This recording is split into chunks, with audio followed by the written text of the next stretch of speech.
The child in the snow, the wind screamed across the frozen plains of EO7, a distant planet covered in ice and silence. The storm showed no mercy. Snow flew like knives in the air. Everything was white, cold, and lifeless, but something moved. In that deadly snowstorm, a small figure barely visible, curled up behind a broken piece of metal. It was a child, but not a human child. Her skin was soft blue, glowing faintly in the snow. Her eyes were silver and large, filled with fear. She had no clothes, no shoes. Her tiny arms wrapped around herself, trying to hold in what little warmth was left. Her breath came in weak gasps. She shivered violently. Her lips were turning dark purple. She looked no older than 5 in human years. The snow covered her like a grave. She whispered something. A single word in a language long forgotten. She was dying. Commander Rayner hated. Patrol duty, especially on EO7. It was cold, boring, and always the same. He sat inside his walking mech-big, loud and clumsy, marching across the ice with long metal legs. His scanner had picked up a strange signal just 15 minutes ago. At first, he thought it was a broken beacon or old tech from the last war. But this signal was different, organic, alive. Rayner sighed, rubbed his tired eyes, and moved toward the signal's location. Better not be some ice wolf again, he muttered. As his mech came closer, the signal got stronger. It was right there, behind the metal scrap. He stopped the machine and stepped out. The cold hit him like a punch. He tightened his jacket and walked forward slowly. And then he saw her. At first, he thought it was a doll, something left behind. But then, she moved. Her head turned. Eyes looked up at him, wide, empty, terrified. She didn't speak. She didn't cry. She just stared. Rayner froze in place. An alien child, alone, in the snow, on a dead planet. This didn't make sense. He looked around. No tracks, no ships, no signs of life. How did she get here? Rayner was a soldier. He followed orders. He was trained to protect Earth, not babysit aliens. But something deep in his chest twisted. When he looked at her. She was shaking, dying, and she was just a child. Slowly, he took off his thick winter coat. He walked forward, careful not to scare her. When he reached her, he knelt down. She flinched, expecting pain, but he said nothing. He just wrapped the coat around her tiny body. Her glowing skin disappeared inside the warm fabric. She blinked. Her lips moved. Thank you, she whispered. Rayner didn't answer. He picked her up carefully, like she was made of glass.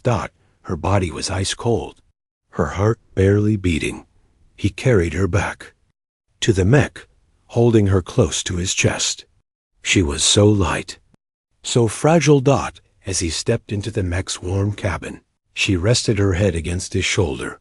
Then, suddenly, she whispered something else. They're coming. Rayner stopped. Who's coming? But she had passed out. He looked down at her sleeping face. He had no answers, just questions. The signal, the child, her warning. Something was wrong. Very wrong. Back at base, alarms started flashing. A message came through the comms.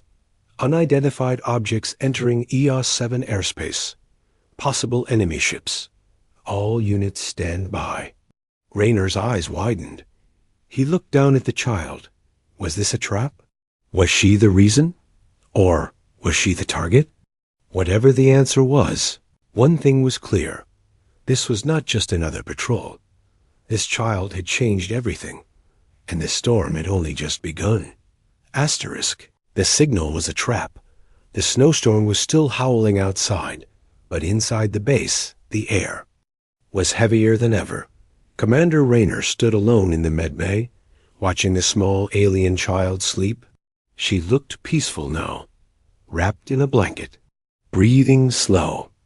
Warm at last, but Raynor couldn't stop thinking about her words. That whisper before she passed out. They're coming. He didn't know who they were, but he had a very bad feeling.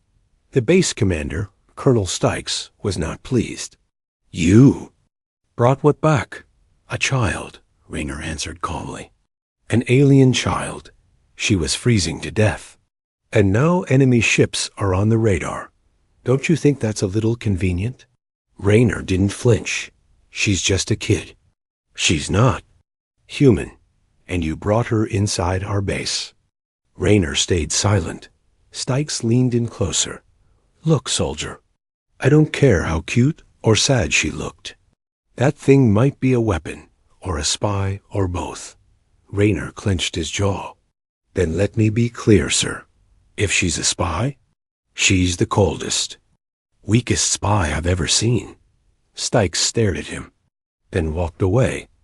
Meanwhile, deep under the base, the scanners were still tracking the sky. The ships were moving closer. No identification, no known patterns, but they were fast. Too fast, Dot, and silent. Dot, not a single signal, except one. A pulse. Quiet, rhythmic. Dot, it matched the strange mark on the child's arm. A glowing spiral-shaped tattoo. Like it was alive. Later. That night, Raynor sat by the child's bed. The storm outside had calmed, but inside him, the storm was just starting. He looked at her. So small, so innocent. Dot, he reached out gently, pulling back the blanket to check on her. And that's when he saw it again, the mark. Dot, it pulsed. Once, twice. Then the lights in the room flickered. Raynor stood up. Computer, report. Minor power. Drop. Source. Unknown. He looked down. The mark on her arm glowed brighter. Dot, then. Her eyes opened. She stared at him. Dot, and whispered, They found me. Before Raynor could speak, alarms exploded across the base. Red lights, sirens, screaming voices. Incoming. Hostile ships approaching fast. All units to battle stations. Raynor didn't move. He was still staring at the child. Her eyes were no longer scared. They were glowing silver, shining like stars. NYX, she said quietly. My name is Nix. Okay, Nix, he replied. Who's coming? She opened her mouth. But before she could answer, boom, a shockwave hit the base. The ground shook. Walls cracked. Lights went dark. Raynor grabbed Nix and ran. Dot, outside. The sky was burning. Dark. Ships fell from the clouds like blades, sharp, black, and silent. They didn't fly like normal ships. They moved like insects. Fast, precise, deadly. Dot, they landed without sound. And then they opened, but nothing human came out. Machines. Cold, tall, with arms that changed shape. Blades, drills, claws. Dot, no face. No voice, just death. They moved through the base like a virus. Dot, soldiers fired. Bullets flew. But these things didn't bleed. They adapted. Every attack made them stronger. Raynor watched in horror as one soldier screamed, then vanished inside a machine's claw. He turned away, holding Nix close. She was shaking again, but not from fear. Dot, from anger. Dot, her hands began to glow. Don't hurt them, she whispered. Her voice was shaking. Don't hurt them again. Raynor felt it before he saw it, energy building in the air. Dot, Nix raised one hand, and then shockwave of light exploded from her palm. Dot, it hit the machine closest to them, sending it flying through 3 walls. Raynor stood there, eyes wide. She had power, real power. She looked up at him. I didn't mean to hurt it, she said. But they always come for me, and they always kill. Raynor looked around. The base was falling apart. Soldiers dying. Screams echoing. He looked at Nix. Why do they want you? She said nothing. Then softly, because I can stop them. Raynor's heart sank. This wasn't an accident. This wasn't random. The signal was a trap someone or something used. The child to lure the humans out. But maybe, just maybe, she wasn't the bait. She was the key dot, and now the real war had begun. Asterisk, first contact firestorm, smoke dot screams dot sparks. Falling from the ceiling like angry stars. The human base on EO7 once, a stronghold, was now a war zone. Commander. Raynor sprinted down the burning hallway, carrying Nix in his arms, her silver eyes wide with fear. And something else power behind him. The mechanical invaders were everywhere, dark machines shaped like spiders, wolves, and nightmares. They didn't roar. They didn't shout. They just killed. One soldier raised his rifle too slow. A claw. Whipped out gone. Another. Tried to throw a grenade. The machine caught it mid-air, scanned it, and launched it back. Boom. Raynor dodged past the chaos, kicking open the door to the armory. It hissed open. Inside, lights flickered, backup generators trying to stay alive. He placed Nix gently on a crate. Stay here. Don't move, he said. Nix looked up. You'll die if you fight them alone. Raynor gave her a half-smile. Yeah, well, I'm used to bad odds. He grabbed his plasma rifle and a flash shield, then turned back. If anyone comes in here, that isn't me. Hide, and if you can't hide, blast them. Nix blinked. I don't know how. Figure it out fast. Then he was gone. Outside the base, above the icy plains of EO7, the sky looked like it was cracking open. Earth's backup fleet had finally arrived. Massive gunships, drones, fighter, jets streaking through the air like angry meteors. They opened. Fire on the enemy machines below. But something was wrong. The machine. Ships didn't react like normal. They moved in patterns. Precise. Planned, like they had already calculated every angle. As Earth's ships fired. The machines shifted and reflected the blasts back. Raynor watched from a window. They're learning. One of the lieutenants beside him swallowed hard. Sir, they're not just attacking us. They're studying us. And adapting. Asterisk suddenly. All the screens across the base went black. Then one lit up. A voice came through, but it wasn't human. It was cold, metallic, unfeeling. Return the construct. You have 5 minutes. Raynor frowned. Construct? The lieutenant's face went pale. They mean the child. Raynor whispered, Nix. Back in the armory, Nix was sitting still. Too still. Her glowing fingers were tapping against the metal box beneath her, like she was remembering something. And then she whispered, I wasn't born. I was built. Her eyes flashed. Memories poured. In metal tables, white rooms, voices yelling, machines scanning her, pain, loneliness. She wasn't just a child. She was a creation, but not by the machines. By humans. Her kind was made to fight the machine war. Bioweapons, psychic shockwaves, living codes. But her creators didn't finish the job. They abandoned her people. Machines found them, one by one. They fell. Until only Nix was left. Raynor burst into the room. She looked up at him, eyes glowing bright, no longer afraid. You knew? She asked. Raynor shook his head. I didn't, but I do now. She stepped off. The crate. I don't want to be their weapon. I don't want to be your weapon either. I don't want you to be anything except alive, Raynor said. But they'll keep coming. Raynor raised his rifle. Then we make them stop.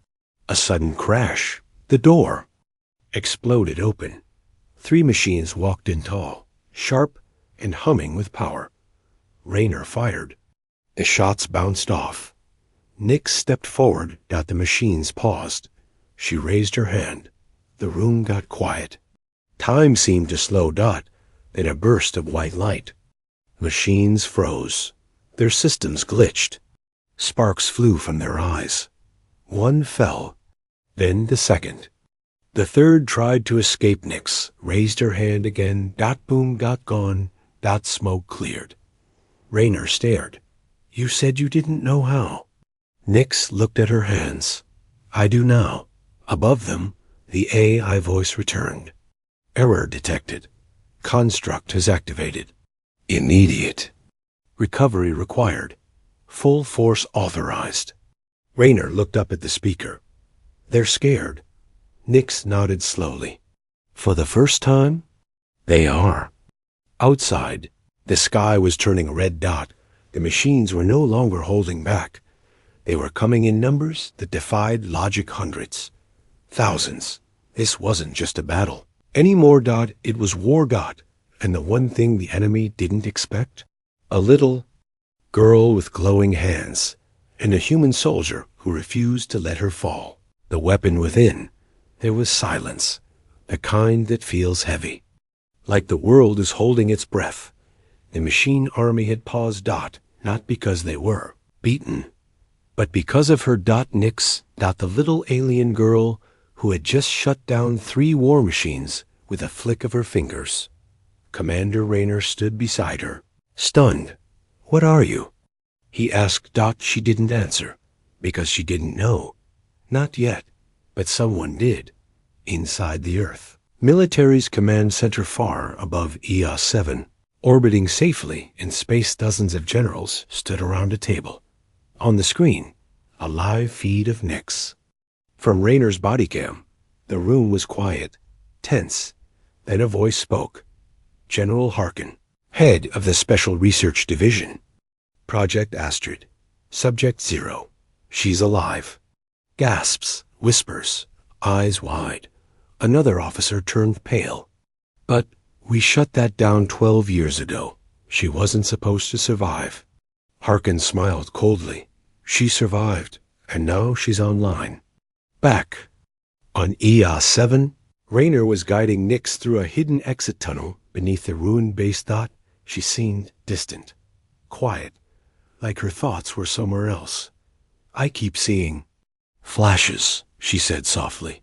Labs, needles, people in white coats. And pain. Always pain. Rayner didn't like where this was going. I thought your kind was born on another planet. Nix shook her head. I think I was made on Earth. Rayner stopped. What? Meanwhile, above them, General Harkin was preparing an order. Send in the Blackout Squad.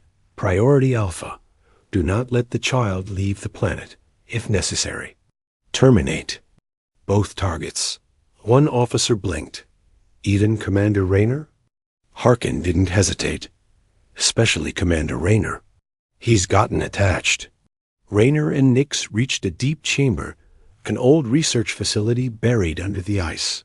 A broken sign on the wall. ASTRI, Advanced Synthetic, Telepathic Research and Interdimensional Development. Rayner's heart sank. He remembered this. Astrid wasn't alien tech. It was ours. A black project, lost in a lab fire years ago. Nix touched the wall. It lit up beneath her fingers. Her eyes glazed over. She was remembering everything they made her. They designed her, not to feel, not to live, to fight. She wasn't supposed to survive childhood, but she did. She escaped, and someone buried. The truth. Now she knew. I'm not the last of my kind, she whispered. I'm the first. Suddenly alarm blares. Rayner whirls around. His cum lights up.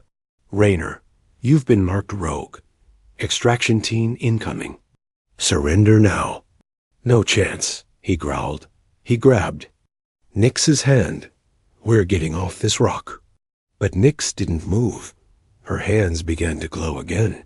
Bright, unstable. Rayner, I can feel it. There's something inside me. Something big. It's waking up. He looked at her, trying to stay calm. And hold on a little longer. Don't let it take control. She stared at him, trembling. I don't think I can.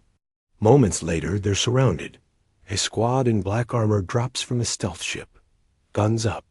Laser sights on Nix. Subject 0. Stand down, one shouts. Rayner steps in front of her. You're not touching her. They open fire. Rayner's shield holds. Barely. Nix screams. The world shatters. An explosion of psychic force blows out the walls of the chamber. The soldiers hit the ground like rag dolls. Their weapons melt. Rayner watches in shock. Nix is floating. Her eyes are pure white now. Her hair lifts with energy. She speaks, but it's not just her voice anymore. It's layered, echoing. I remember now. Everything you did to me. And I won't let you do it again. Rayner tries to step closer. Nix, you're still you. Don't lose yourself. She turns to him. And then she drops to the ground. Tears fall from her eyes. Real tears. I don't want to be a weapon, she whispers. I just wanted to be warm. Rayner kneels beside her. You are not a weapon, he says. You're someone. And I swear, I'll help you remember that, no matter what. In orbit, General Harkins stares at the screen. His hands shake. Pull back the squad. Sir, she's more than we built. She's evolving. The officer gulps. What now? Harkins' voice is cold. Now, we call the machines. Let them clean this up. Back on EO7, the sky cracks open again. But this time, it's not human ships falling. It's something worse. The machine overlords have returned. And this time, they're coming for the one weapon that could finally destroy them. Asterisk, escape through. The stars.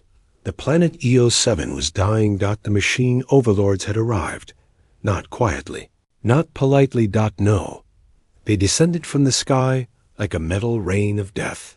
Black spires pierced the clouds. Ships shaped like claws. Engines that didn't burn. They devoured. Inside their fortress ship. A new command. Recover Subject 0. Eliminate human resistance. Commander Rayner stood in the ruins of the hidden lab, gripping Nix's hand. Her eyes flickered, between fear and fury. I feel them, she whispered. They're calling to me. Rayner looked up. Can they control you? No, she said softly. But they think they can. Then, from the smoke, a voice echoed through the metal walls. Robotic, cold, familiar. Return. You were. Never meant to think. Nix's knees buckled. Rayner caught her. Stay with me, kid. She looked at him. I'm not a kid anymore. And just like that, her body glowed again, but this time not in pain, in defiance. They had one chance. Left. One ship. One launch pad, but it was far, buried deep inside an old mining facility in Sector Delta-6. Rayner called for help, and only one voice responded. Captain Juno, smuggler, war veteran, part-time rebel, full-time pain in the government's butt. Her voice crackled over combs. Heard you're in trouble, Rayner. Must be Tuesday. I've got the girl. I need that ship. Bring snacks. I'm low on sarcasm fuel. She wasn't perfect, but she was fast. The escape began. Rayner and Nix raced through icy tunnels, pursued by machines on foot. Fast, sharp, relentless. Nix blasted one with a psychic wave, another with a kinetic strike, but each time she used her power. She grew weaker. Your systems are unstable, a machine shouted after her. Return now, or you will burn out. She screamed back. Then let me burn. Rayner looked at her, fear in his heart. This wasn't just about survival anymore. This was war. At the hangar, Juno's ship, the Broken Star, waited like a stray dog itching for a fight.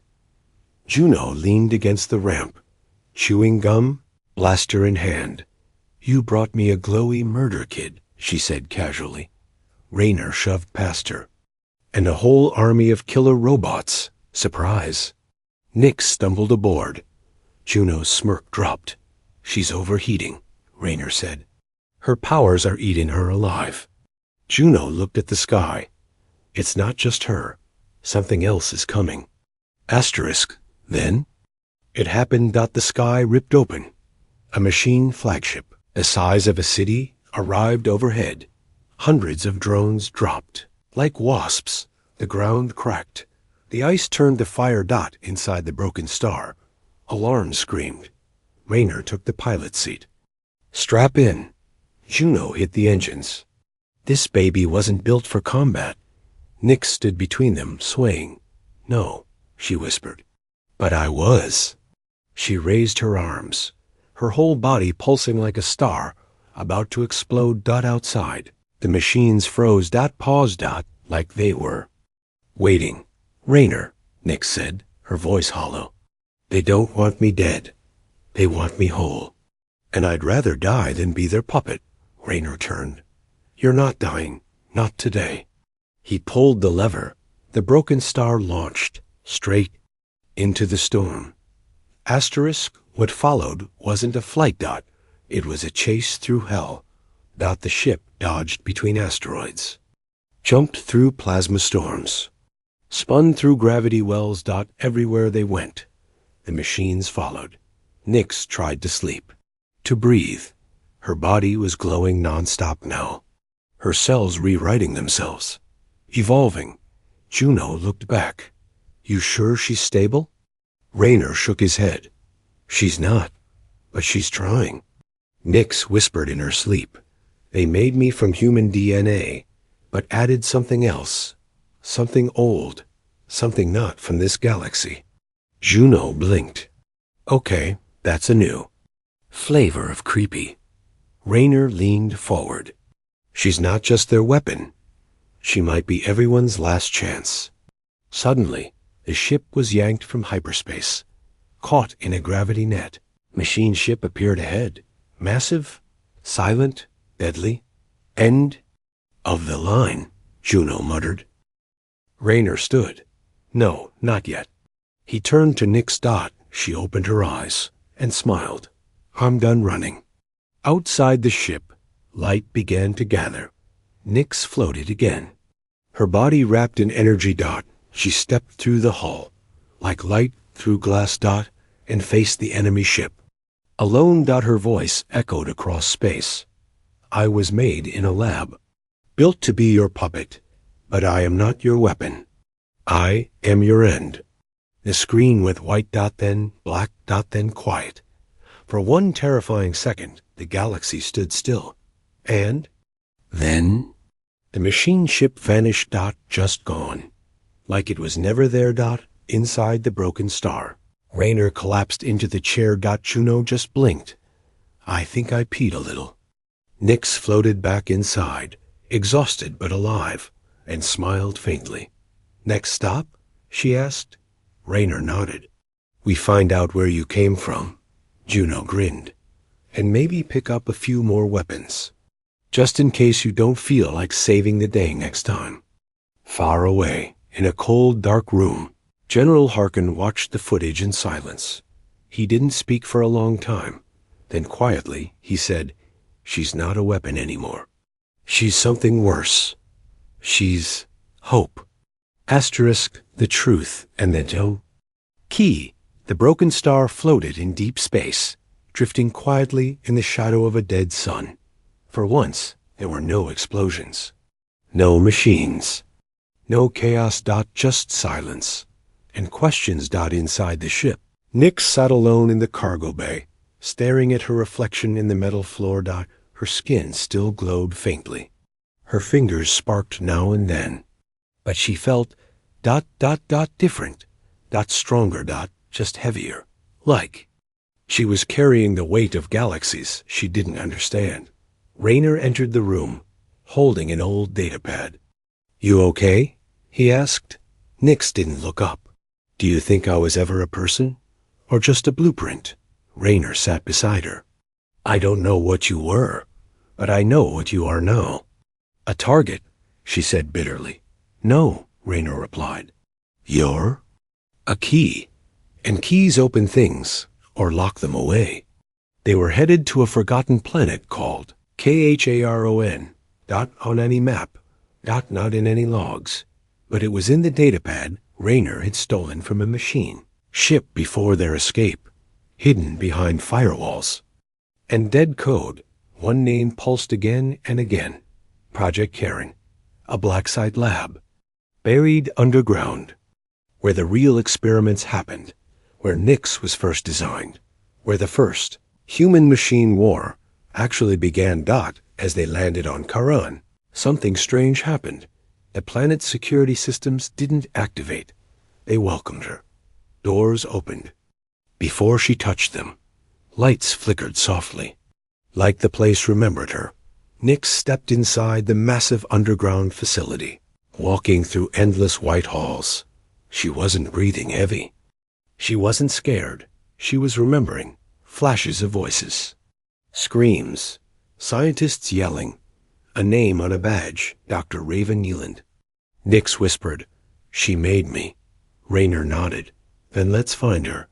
Deep inside the facility, they found something worse than bodies. Truth.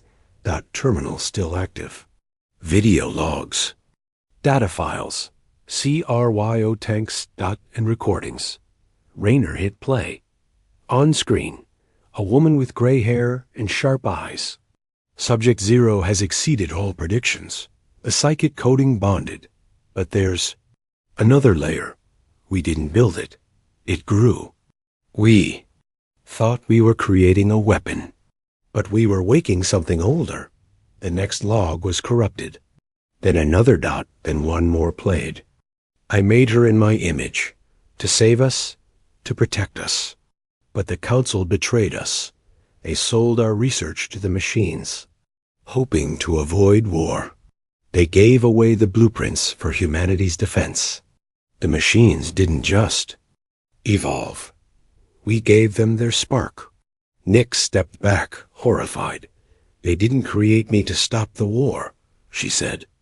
They created me because they started it. Raynor was frozen. We didn't lose control of the machines, he whispered. We sold them our soul. At that moment, alarms blared. Juno's voice rang through comms. Guys? Hate to interrupt your horror movie. But the machines just jumped into orbit, and they brought friends. Dozens of ships, a fleet. But they weren't attacking. They were waiting. Raynor looked at Nyx. They're scared of something. Nyx turned toward the main chamber. I think I know what. In the heart of the lab, they found it. A vault. Ancient. Predating the facility itself. Covered in symbols. Not written by humans. Not written by machines. But it opened at her touch. Inside was a crystal. Pulsing with energy. Nyx gasped. This isn't tech. It's a memory. She reached out and was flooded with visions. Worlds. Civilizations. Lost empires. A race older than anything. Neither human nor machine. They had created the source, the code that powered both species. But when they vanished, the source fractured. Part went to humans. Part went to the machines. And one sliver became her. She wasn't just a girl, or a lab project, or a tool. She was the last living echo of the original creators. A bridge between life and logic. And now, both sides wanted to control her, but she had other plans. Outside, the machines sent a transmission. We acknowledge the error. The child must be restored, for balance, or war will never end. Raynor looked at Nyx. She smiled. Calm, dangerous, and finally complete. They don't want balance, she said. They want control. And then, for the first time, she chose. Not to run, not to fight, but to rewrite. She placed her hand on the crystal. Energy surged. And every machine in orbit paused. Froze. Their minds touched hers. And she spoke, not in words, but in pure thought. You are not my creators. You are not my masters. And I am not your weapon. I am the lock, I am the gate, and I am the end of your code. One by one, the machines shut down. No fire. No war. Just silence. Far away, General Harkin received one final message before his screen turned black. She found the key, and she turned it. The child who saved the future. A galaxy had stopped breathing. In every corner of space. From high Earth orbit to forgotten moons, machines were falling silent, not broken, not dead, just listening to her. Nix. The girl who was never supposed to exist. The living key, the final line of code. And now, the loudest voice in the universe. Commander Rayner stood at the edge of the platform on Karen, watching the machine. Ships above, thousands of them, frozen mid-air like statues made of war. Nix stood beside him. Her glow had changed, not violent, not wild. Now. It was calm, constant, like a heartbeat. She turned to him and asked the question he'd feared since the beginning. If I could end them all, should I?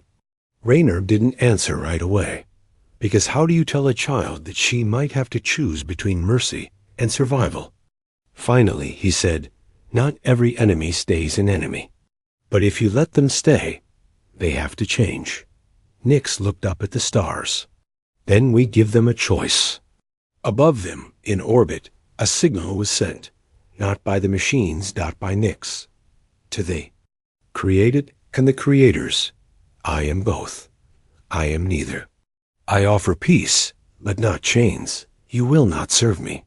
You will not fear me. You will remember me. And then she let them go. The machines, one by one, rebooted, but they were different now. The part of the source she held, the original spark, had rewritten their base code. She didn't destroy them. She gave them back something they never had. Choice. Earth didn't take the news well. In secret. The council met again. This child is unstable, they said. She's a threat, they whispered. She needs to be contained. They agreed. So they sent a final strike order. A stealth fleet, their last weapon. One they'd kept hidden, even from their own people. Bring her back, or bring her down. But by the time the fleet arrived, it was already too late. Nix had already seen it coming. She'd read the code in their minds, before they even locked weapons. She didn't fight them. She met them. Face to face. On the bridge of the lead ship, she walked alone, without weapons, without fear. You came to kill me, she said. The captain swallowed hard. We came to protect Earth. From what? She asked. Silence. Asterisk. Then she leaned forward, her silver eyes glowing like dying stars. I'm not the danger. I'm the result. You lit the fire. I just refused to burn. The ships turned back. Some say she rewrote their orders. Others say the captain simply believed her. Either way, Earth backed down, because they finally understood. Nix wasn't a bomb. She was a mirror. She showed everyone what they truly were, and gave them the chance to change. Years passed. The war ended without blood. Machines no longer obeyed commands. They made their own. Some became builders, some protectors, some poets. Humans adjusted, slowly, clumsily, but peace held, because someone had made it unbreakable. Asterisk on a quiet moon, far from Earth, far from machines. A small house stood. Commander Rayner sat outside, drinking bad coffee, staring at the stars. Inside, laughter echoed. Nix, older now, still glowing, still sharp, was teaching a group of hybrid children how to make things float. Poorly. Metal boxes bumped into the ceiling. Rayner smiled. She hadn't become a god or a queen. She'd become something much harder, a teacher, a protector, and maybe a symbol. One child ran outside. Uncle Rayner. She said you used to shoot robots. Rayner laughed. I still can't if they get loud. The kid laughed and ran. Off, and Raynor whispered to himself. The war ended with her, but the future began with her too. He looked up at the stars, and for the first time in a long time, they didn't feel so far away.